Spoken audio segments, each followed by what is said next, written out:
En 2014, dans l'État de Washington, une confidence permet aux autorités de faire une horrible découverte qui soulève bien des questions.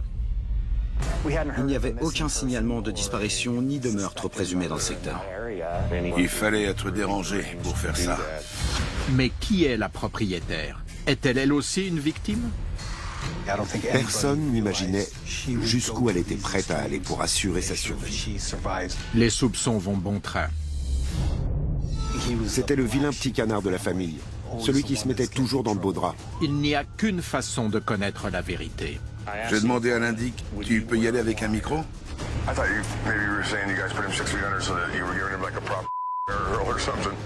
C'est une façon d'avoir le contrôle. Qui est le prédateur? Comment ai-je pu être aussi bête? Et qui est la proie?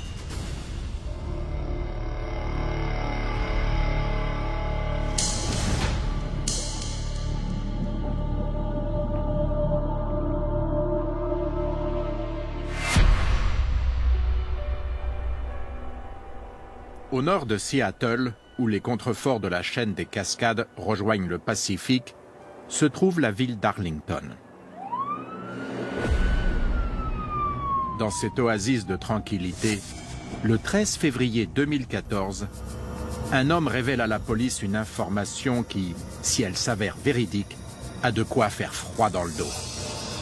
L'indicateur nous a parlé de 3 sacs malodorants qui contenaient des morceaux de corps, notamment des bras et des jambes découpées. Il fallait être dérangé pour faire ça. Il ne savait pas qui était la victime. Il nous a dit que le corps était enterré sur cette propriété et recouvert de béton. Les enquêteurs identifient la propriétaire des lieux, une certaine Michelle Donoghue. Mais personne ne semble savoir où elle est.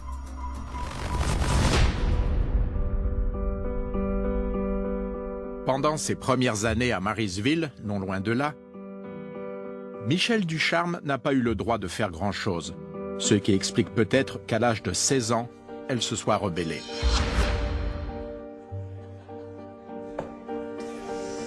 Quand j'ai rencontré Michelle, elle avait rencard avec mon meilleur ami. Mais quand elle est arrivée, elle l'a ignoré et s'est blottie contre moi. J'étais intrigué. Je voulais savoir jusqu'où irait son petit jeu. Elle était très séduisante, mince avec un joli visage, et elle avait du cran. Dès que je l'ai vue ce jour-là, j'ai remarqué cette lueur dans ses yeux, cet air coquin qui montrait qu'elle cogitait tout le temps. Le contact est bien passé, c'était agréable, alors on a commencé à se fréquenter. Puis avec le temps, c'est devenu plus sérieux. Malgré sa relation naissante avec George, la jeune lycéenne n'est pas aussi heureuse à la maison. Elle s'entendait bien avec son père, mais avec sa mère, c'était tendu. Elle était très stricte. C'était conflictuel. Ma grand-mère avait sa part de responsabilité, mais ma mère aussi. Elle voulait plus de liberté. Pour éviter les affrontements, Michelle passe de plus en plus de temps avec George. Elle me demandait d'aller partout avec elle, tant que c'était ailleurs qu'à la maison. On est devenus amoureux l'un de l'autre. À son 17e anniversaire, Michelle sort avec George depuis 1 an. Pourtant, bien qu'étant encore scolarisée, elle veut quitter le foyer familial.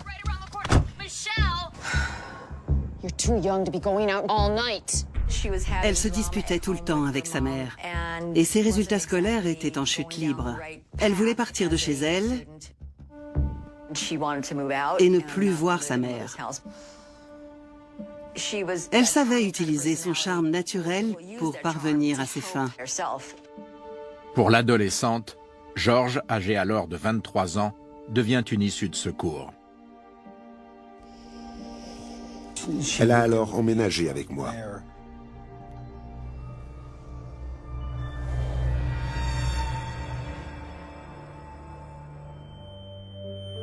Cet arrangement convient au jeune homme qui ne cherche pas de relation permanente et qui est heureux d'aider Michel. Mais après quelques années, les tensions apparaissent. Georges supporte de moins en moins la vie avec une adolescente. Quand je revenais du travail, je devais nettoyer la maison tellement c'était le bazar. Et je suis maniaque. Elle avait un comportement puéril. Elle disait « Tu me rappelles ma mère avec tes histoires de responsabilité. » George, I want to go out. Petit à petit, c'est devenu invivable. J'avais beaucoup de ressentiments. Et je sentais la colère monter en moi. Après l'avoir entendu me dire « je sors » des dizaines de fois, alors que la maison était dans un état lamentable à cause d'elle, j'en ai eu assez. Après 3 ans de vie commune, Georges met Michel à la porte. Il pense enfin être débarrassé d'elle, mais c'est mal la connaître. 2 ou 3 semaines après la rupture, elle lui a annoncé qu'elle était enceinte. On m'a enseigné qu'il fallait assumer ses responsabilités. Alors je l'ai épousée. Le 7 décembre 1985, Georges et Michel se marient en petit comité dans la maison familiale de la jeune femme. Quelques mois plus tard, elle donne naissance à une petite Stacy. Après 6 mois de mariage, la situation s'est dégradée. Très vite. Alors que Georges fait contre mauvaise fortune bon cœur, la maternité ne semble pas convenir à Michel. Don't touch me. Cette nouvelle vie à 3 s'est mal passée. Il n'y avait pas d'amour. Non, aucune chaleur. Pour ne rien arranger, Georges est contraint de travailler de plus en plus, obligeant la maman de 21 ans à s'occuper de son bébé. Elle voulait sortir, boire, faire la fête. Elle refusait de rester coincée à la maison. The baby's crying. He needs to be fed. À 21 ans, elle a décidé que c'était le moment de s'éclater. I'm going out. Mais elle ne s'occupait plus de rien. Et elle me repoussait.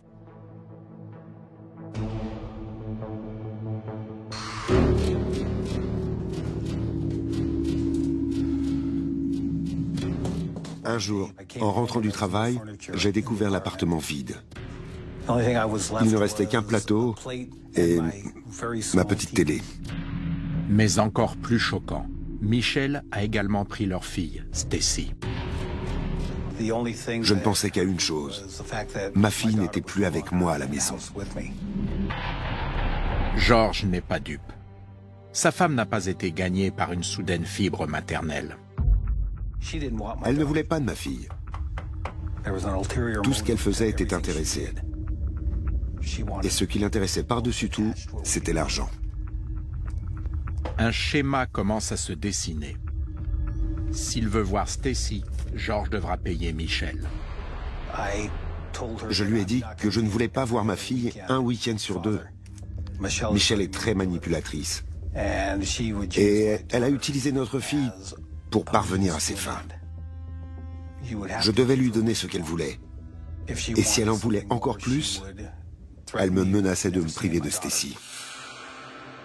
En février 1989, moins d'1 an après leur séparation, Michel et Georges divorcent.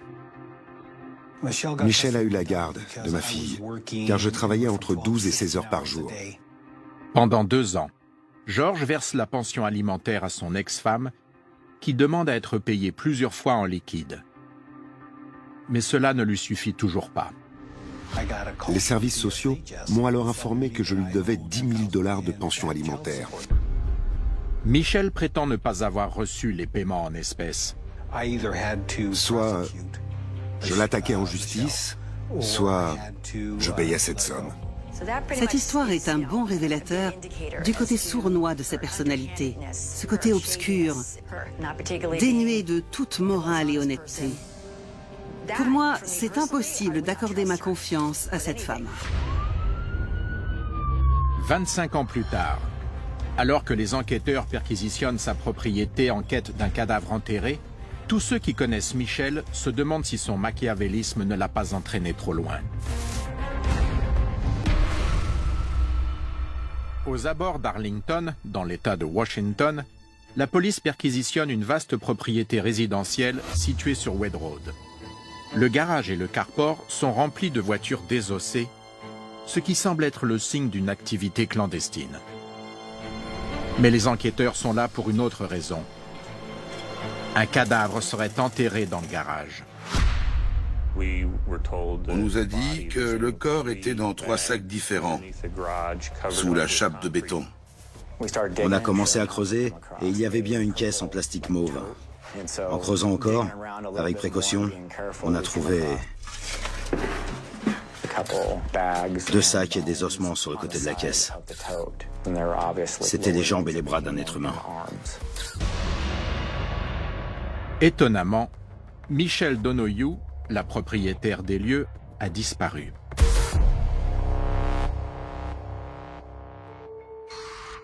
« 20 ans plus tôt, la mère divorcée et sa fille de 8 ans repartaient de zéro. Go ahead and go. Grâce à la pension alimentaire versée par George Wagonblast, elle mène une vie modeste.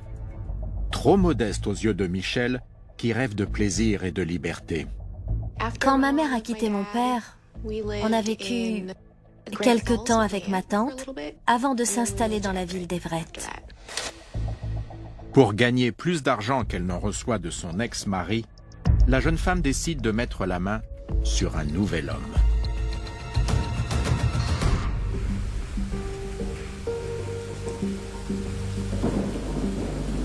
Elle rencontrait des hommes dans des bars.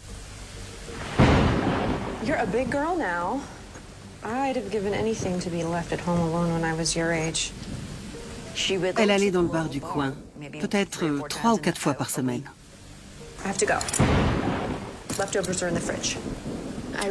Ma mère me laissait tout le temps seule à la maison. Elle ne s'intéressait pas à moi. Je ne comprenais pas pourquoi.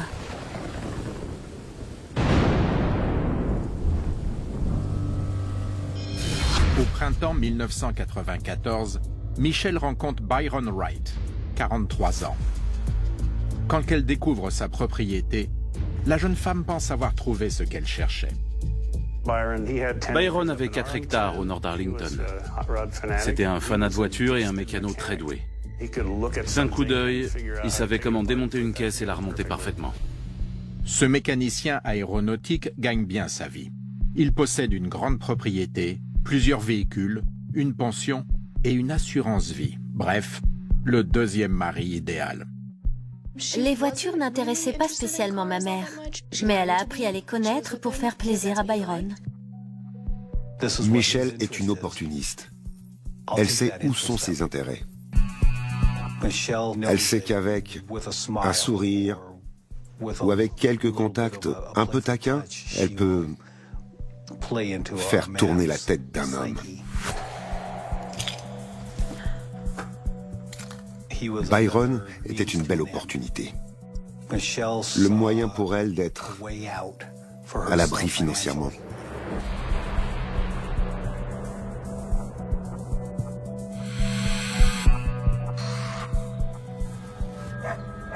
Seulement 7 mois après leur rencontre, Michelle emménage chez Byron avec sa fille Stacy.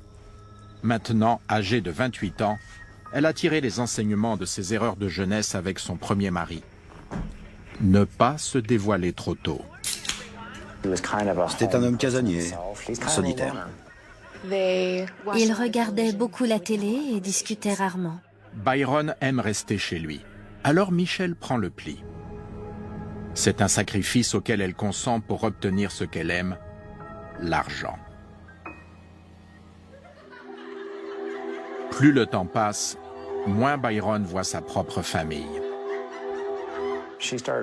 Elle l'a rapidement isolé de ses proches. C'est une façon d'avoir le contrôle. Byron ne sortait plus. Michelle l'avait éloigné de tout le monde. J'ai dû voir sa sœur une fois, mais à part ça, je n'ai vu aucun ami ou membre de sa famille.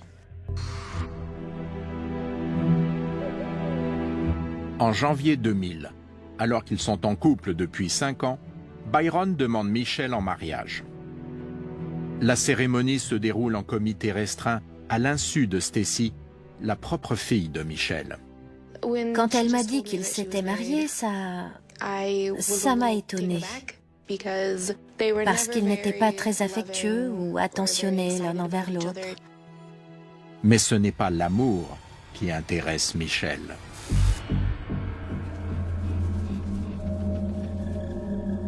Avec une bague au doigt, symbole de sécurité financière, Michelle veut retrouver ses plaisirs d'autrefois.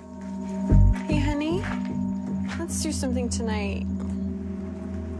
Elle se plaignait qu'il ne faisait jamais rien.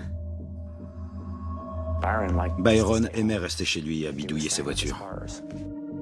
Et plus Michelle consacre du temps à satisfaire ses envies personnelles, plus Byron se renferme sur lui-même.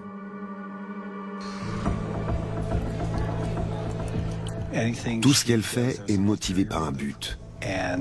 Et elle fait tout ce qu'il faut pour atteindre ce but, jusqu'à ce que le bonhomme comprenne qu'il doit prendre ses distances. Mais encore faut-il qu'elle le laisse partir.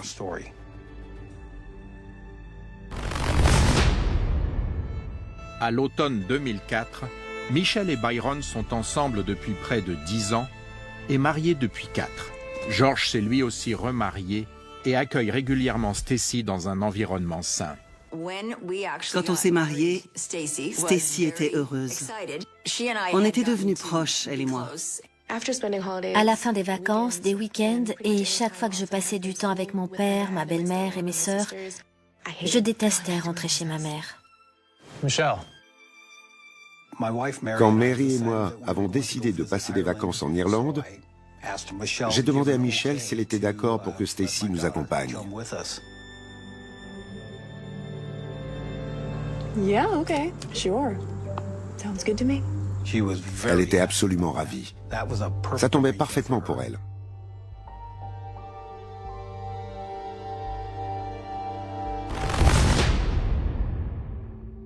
À son retour, début septembre, Stacy apprend une nouvelle choquante. Hey, Mom? Mom? Elle m'a dit que Byron était parti. All he left me was this letter. What? Why? Where did he go? Elle m'a dit qu'il avait laissé un mot sur lequel il expliquait qu'il avait rencontré une femme et qu'elle était assez riche pour l'entretenir. Comme il n'avait plus besoin de rien, il avait décidé de tout lui laisser. Quand elle m'a raconté ça, j'ai eu de la peine pour elle, mais ça ne tenait pas debout. Elle a prétendu que Byron était entré un jour à la maison pour lui annoncer qu'il partait avec une autre. Et il n'y avait pas beaucoup plus de détails, si ce n'est que c'était une rousse en décapotable, et qu'il avait pris son kit de rasage et quelques vêtements avant de partir. C'est tout. Il avait tout laissé. Et ça m'a vraiment paru bizarre. Je trouvais ça complètement insensé. Michelle apporte des explications à ceux qui veulent l'entendre. Elle a dit qu'il se sentait coupable et qu'il lui avait donc laissé tout ce qu'il possédait. Son compte en banque, le terrain, avec la maison dessus et ses biens les plus précieux, toutes ses voitures. D'après les amis et le voisinage, Michelle se remet vite de cette rupture. Quelques semaines après le départ de Byron, elle se lance dans un projet d'aménagement paysager dans le jardin. Michelle s'est fait livrer 40 mètres cubes de terre, soit 4 camions pleins. Soi-disant pour jardiner. Mais l'amélioration de son habitat n'est pas le seul projet de la jeune femme. En octobre, un mois après le départ de Byron, elle entame une procédure de divorce. Les avocats lui ont dit qu'elle devait publier une annonce dans les journaux pour l'informer de son intention de divorcer. Et sans réponse de Byron, elle deviendrait la seule propriétaire de la maison, des voitures et du reste. Byron reste silencieux et Michelle obtient le divorce. Elle a hérité de la maison, du terrain à côté de la maison, qu'elle a ensuite vendu pour 110 000 $, de 8 véhicules et de la moitié de la retraite de Byron, soit près de 125 000 $. Avec la vente des voitures, elle a fini de rembourser la maison. Elle n'avait plus aucune dette, aucune mensualité à payer.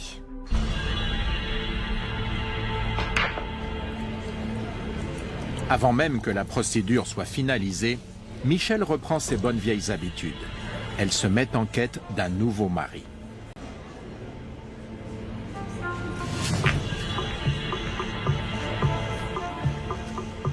Elle était belle.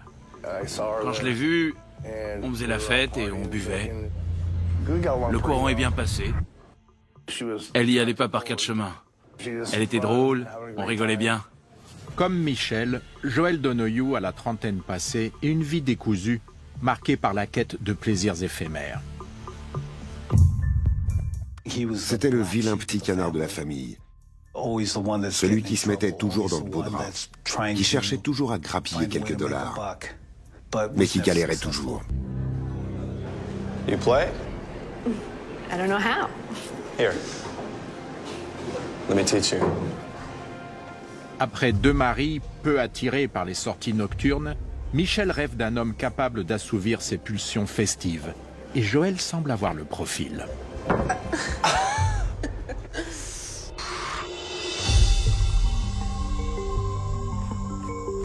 Joel ne tarde pas à emménager dans la grande maison de Michelle.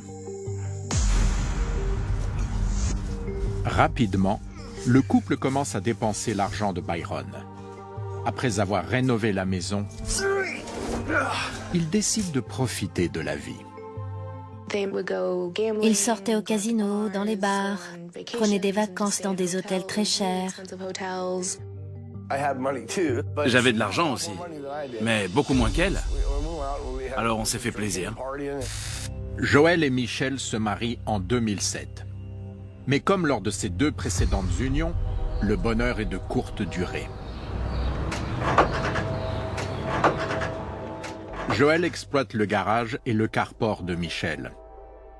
Selon toute vraisemblance, il désosse des voitures volées pour en vendre des pièces détachées. Son ami Mike Hutzlin participe à l'opération. Ils travaillaient ensemble dans l'atelier et Mike vivait dans le garage. Les 2 hommes se sont associés quand Joel a emménagé. Mike assiste aux scènes de ménage entre son ami et la femme qu'il vient d'épouser. Joel, I don't want this stuff here. Mais Joel cède moins facilement aux caprices de Michelle que ses 2 premiers maris.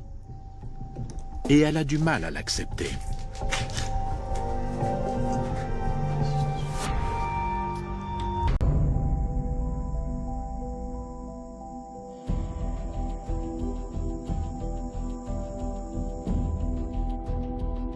Le 3e mariage de Michelle prend la même tournure que les 2 précédents.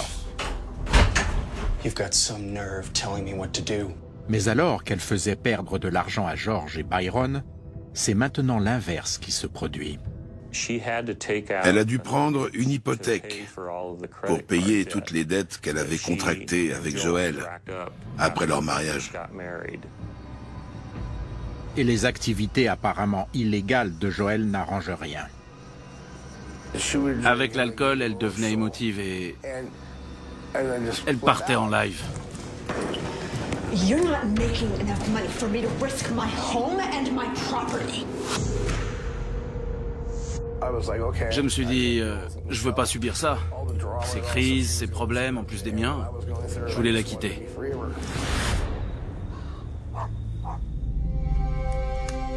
Entre-temps, cela fait 5 ans que Sharon n'a plus de nouvelles de son frère, Byron Wright. Elle crée une page Facebook pour tenter de le retrouver, puis signale sa disparition à la police. Yes, I'd like to report a missing person. Mais sa démarche n'aboutit pas. On lui a répondu qu'un adulte avait le droit de tout quitter. Il n'y a donc pas eu d'avis de recherche.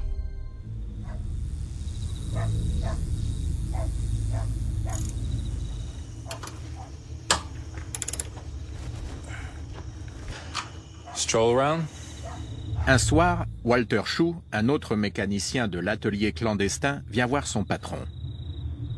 Mais il ne trouve que l'associé de Joel, Mike Uslan. Think he's with Michelle. Good. Because I got something I want to talk to you about. Il a dit, un jour Michelle va nous balancer parce qu'elle n'est pas contente à cause de ce qu'on fait chez elle, Joel et nous. Alors Mike a répondu, t'en fais donc pas pour Michelle. She'll keep her mouth shut if she knows what's good for her. Le 20 décembre 2013, sur Wade Road, tout est paisible. Tout comme dans la maison que Michelle Donoghue partage avec son mari Joel. Mais 15 kilomètres plus à l'est, dans la prison du comté de Snohomish, un détenu souhaite parler à l'inspecteur Joseph Dunn. Un indicateur m'a demandé de venir le voir en prison pour me parler d'un meurtre dont il avait entendu parler. L'inspecteur vient avec son partenaire, Jim Scharf. Comme on travaille en binôme, on y est allé ensemble. Mais on s'attendait à ce qu'il nous parle d'une vieille affaire. Honnêtement, je me disais qu'il y avait des chances que ce soit un tuyau percé, que le gars nous filait pour sortir de prison. Mais on se doit d'écouter toutes les infos qu'on veut bien nous donner. Parce qu'on ne sait jamais. I've been staying out at this property out on the Wade Road. I've been bringing cars and trucks out there to be chopped up.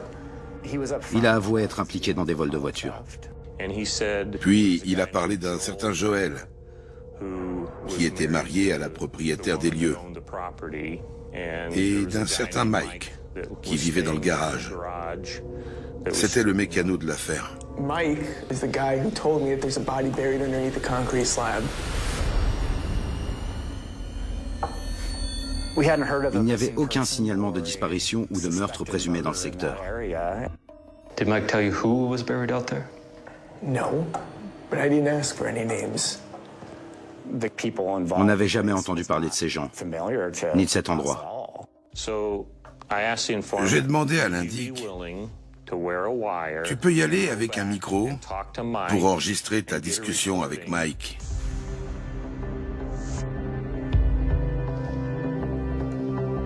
Yes.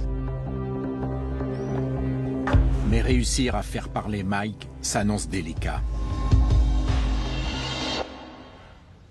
L'indicateur doit l'amener subtilement à faire des aveux. Par chance, les journaux évoquaient une autre affaire de cadavres enterrés sur une propriété du comté. J'ai dit, il n'a qu'à prendre le journal et lire l'article à Mike sur le corps enterré dans un jardin pour lancer le sujet. Il est allé sur place avec un micro et le journal.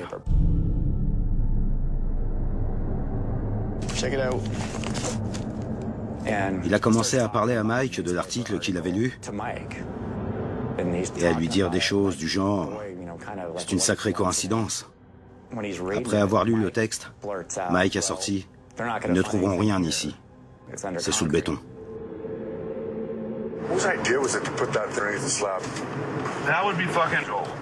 And fucking Michelle. Dude, that's how I met Joel. The first thing I did was fucking bury a fucking body with the guy.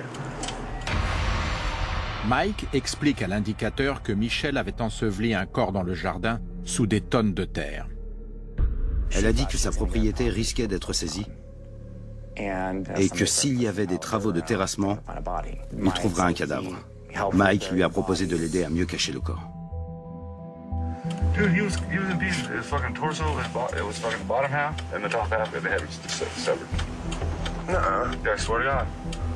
Swear to fucking God. 3 bags. Didn't open the bags. Nope. Smell it though, feel its legs when we moved it and shit. And pick it up and put it in the fucking storage bin, you know.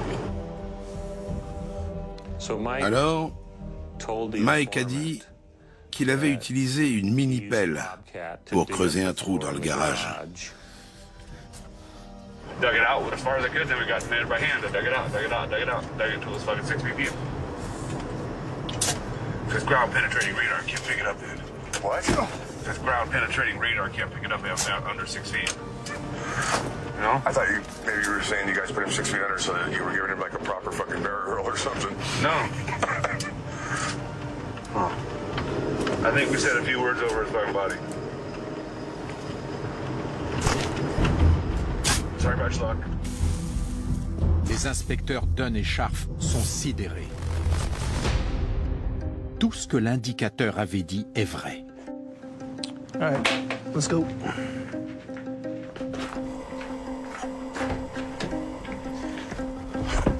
Mais les enquêteurs n'ont pas le temps de traiter ces nouvelles informations. Mike et Walter montent dans une voiture pour aller chercher Michel. Ils se sont rendus au casino dans lequel Michel travaillait.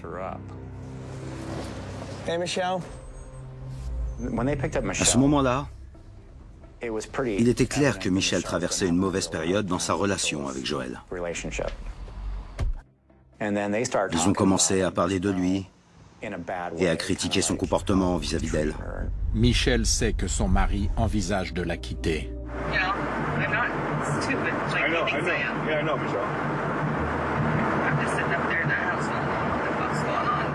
Fidèle à elle-même, elle joue les victimes pour amadouer les deux hommes. Elle avait pris l'habitude de manipuler les gens. Michel est devenu, à défaut d'autres mots, maléfique. Joel ne lui sert plus à rien, mais elle ne compte pas le laisser partir.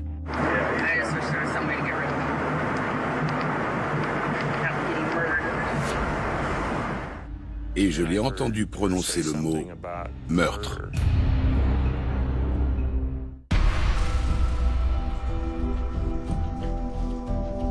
Les enquêteurs du bureau du shérif du comté de Snohomish ont appris que Michel et Joel Donoghue auraient enterré un corps sous une dalle de béton dans leur garage.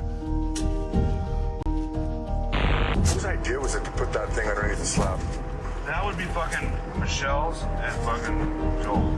Grâce au micro toujours branché de l'indicateur, ils entendent Michel préparer un coup encore plus extrême et à nouveau funeste. Quand les policiers entendent les menaces de la femme à l'encontre de son mari, ils passent à l'action.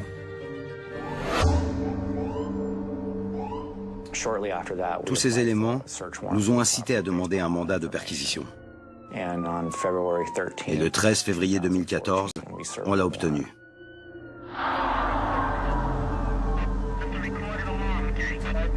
Joel est seul et visiblement nerveux. Il a été placé en garde à vue. Et les enquêteurs ont une autre surprise pour lui, cette fois de la part de sa femme. Ils lui ont dit « On pense qu'elle veut vous faire tuer ». Et il a répondu « Pourquoi elle ferait ça ?» Réfléchis, d'après toi, quel est son intérêt? Je me suis demandé, sérieux, c'est devenu un passe-temps pour elle ou bien la solution ultime à ses problèmes? Genre, s'il y a un truc qui me résiste et que ça commence à m'énerver, il suffit de le supprimer de l'équation? D'une façon ou d'une autre? Ou encore, quand on passe à l'acte une première fois, est-ce que c'est plus facile de recommencer? Parce qu'on l'a déjà fait? Tout ça m'a poussé à tout raconter. Quelques heures plus tard, les autorités arrêtent Michel dans le casino où elle est employée, soi-disant dans le cadre d'une enquête sur l'atelier clandestin de son mari. On lui a dit qu'elle était accusée de possession de biens volés. Sans l'aide d'un avocat, Michel répond aux questions concernant Joel, sa propriété et ses anciens maris, dont Byron Wright. Where's he now? I have no idea. He took off in 2004. He took off in 2004? Yeah. I have a good track record with men. C'est alors que le couperet tombe. You know that Joel's in the other room talking to the other detectives. I would assume so, yeah. Well, he's telling us that Byron didn't just disappear, that he's buried up on your property. What the hell? Well, that's what he's telling us, is that Byron is buried up on your property underneath the shed. And he says that you killed him. So you need to tell us about what's going on with Byron, because he didn't just disappear, did he? I didn't kill him. Who did? I didn't know. Michelle. Les fausses larmes et les démentis de la femme n'y changent rien. Toutes les preuves dont les enquêteurs ont besoin sont sur le point d'être déterrées. On a commencé à creuser et à 1 mètre de profondeur, il y avait bien une caisse en plastique mauve. En creusant encore, avec précaution, on a trouvé 2 sacs et des ossements sur le côté de la caisse. C'étaient les jambes et les bras d'un être humain. Sa tête et son tronc se trouvaient dans la caisse. Ils avaient versé une sorte de plâtre à l'intérieur.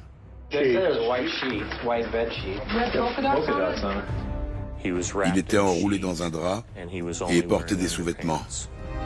Il faudra plusieurs jours au médecin légiste pour confirmer l'identité du corps. Mais Joel n'a pas attendu pour dire qu'il s'agissait du 2e mari de Michelle, Byron Wright. Il n'était donc pas parti avec une femme plus jeune. Il n'avait pas abandonné sa famille, ses voitures ou Michelle. Il était là depuis le début et Michelle a continué le fil de sa vie sans jamais exprimer le moindre remords sur son acte. Elle a été mise en examen pour homicide volontaire sans préméditation. Quand j'ai appris la nouvelle, je me suis dit, comment ai-je pu être aussi bête? Comment ai-je pu ne pas voir ce qui s'est passé? Parce que nos relations n'étaient pas bonnes et je savais qu'elle n'avait pas un bon fond. Et pourtant, c'est comme si j'avais été aveuglée par le fait que c'était ma mère. En juillet 2014, les procureurs présentent leurs preuves et leur version des faits qui auraient conduit Michelle à tuer son 2e mari.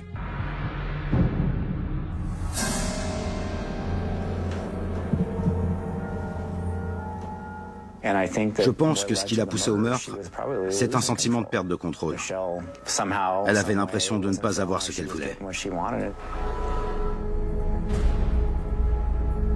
Elle voulait le contrôle sur l'argent. Je pense que Byron commençait à en avoir assez de sa personnalité et qu'il était certainement prêt à divorcer. Alors, elle se serait encore retrouvée sans rien. On suppose qu'elle l'a fait boire et qu'il s'est écroulé dans leur lit.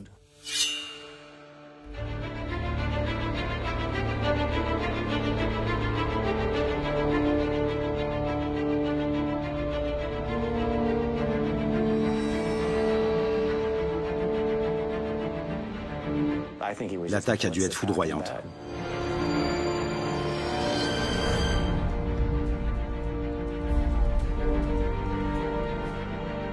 Elle l'a poignardé plusieurs fois, dans le haut du dos et la nuque. L'entaille que j'ai vue sur le cou, qui s'étendait sur le côté gauche, était béante. Et c'est certainement ce qui l'a empêché de crier. Le médecin légiste a également évoqué un coup de couteau dans la colonne vertébrale, qui aurait pu toucher la moelle épinière et l'empêcher de répliquer.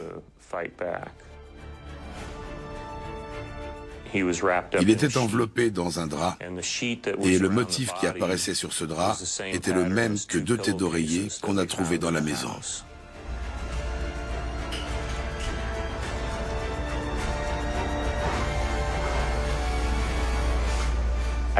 Je pense qu'elle l'a démembré dans la baignoire. puis elle l'enterre dans le jardin. Il est resté tout ce temps sous terre. Elle ne parle du cadavre de Joel qu'en 2007, juste après leur mariage. Michel a poignardé Byron. Mais à l'époque, j'étais amoureux. Alors, croyant la connaître, je me suis dit qu'il l'avait certainement cherché. Michel lui a dit qu'il fallait déplacer le corps dans un endroit où personne ne le retrouverait jamais. Avec l'aide de Mike Huslin et Walter Shue, Joel déterre alors le cadavre pour l'enterrer ailleurs. Quand on demande à quelqu'un de l'aide pour dissimuler un corps, il y a un minimum d'explications à donner. Elle leur a donc raconté que Byron la maltraitait et qu'un jour, en fonçant sur elle dans la cuisine, sans savoir qu'elle tenait un couteau, il s'était planté dessus. C'est la version qu'elle a racontée aux 3 hommes. Ce que l'autopsie a révélé infirmait totalement ce que Michel avait déclaré à Joel. Lors de son interrogatoire, elle n'a pas parlé de violence conjugale. On a parlé aux sœurs de Michel. Son premier mari a été questionné. Mais, à notre connaissance, il n'y avait strictement aucun antécédent de violence conjugale. Dans leur couple, aucun. Je ne pense pas que Byron la maltraitait.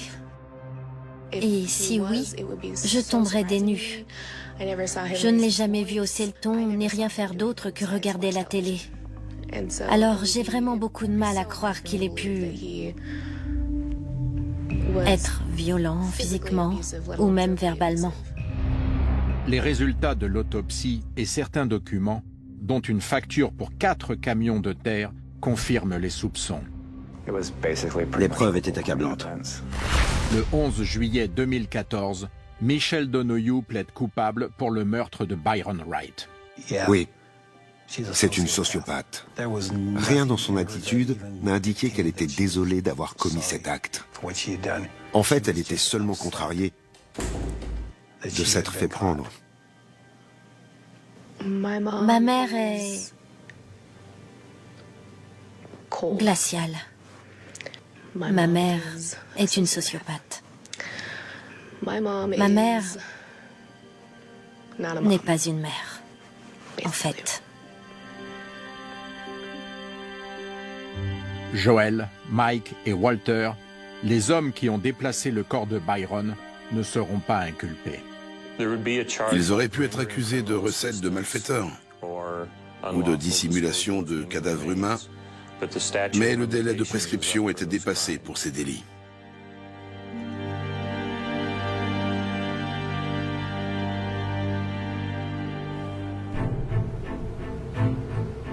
L'argent.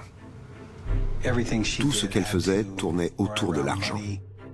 Rien de bon n'a jamais émané de ses intentions ni de ses actes. Elle est mauvaise et manipulatrice intrinsèquement. Mais je pense que personne n'imaginait jusqu'où elle était prête à aller pour assurer sa survie.